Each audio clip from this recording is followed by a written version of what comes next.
Alright, so our agenda today was to have a debate and get comfortable speaking in front of the public and with maximum energy. I guess our last candidates proved that point. This is what I wanted from you guys, and this is what you did. At least almost did.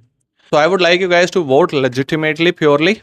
Means you cannot go racist.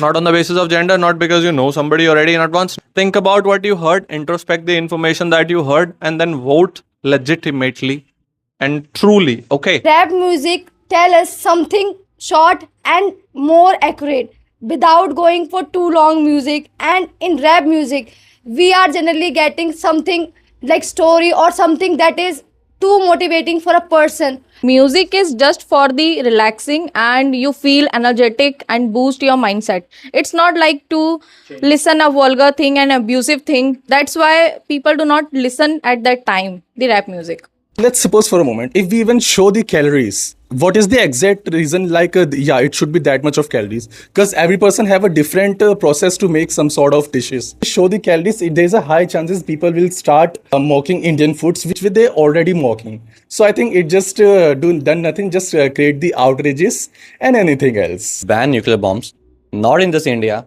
in the whole world. Because right now we see the condition, almost all the countries have the nuclear weapon. If there will be war in the future, then all the countries have the caliber to destroy whole world.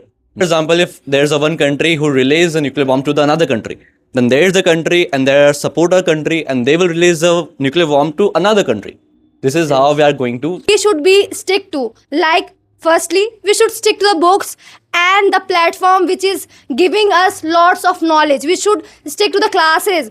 Apart from that movie, wasting too much time there, and we are just consuming, like we will complete one movie, then stick to another movie, then stick to another movie. We are just in a loop of dealing such kind of movies, and we don't have that much knowledge. And so instead of taking supplements, we should be keep on taking the natural diets, because in natural diet we can easily take our all type of nutrition which our body need. For example, their GDP is not measured by the economic activity happening in their country, it is measured by the happiness index. So as I said earlier, when wealth is more distributed across different population rather than one controlling all the resources, people would be much more happier.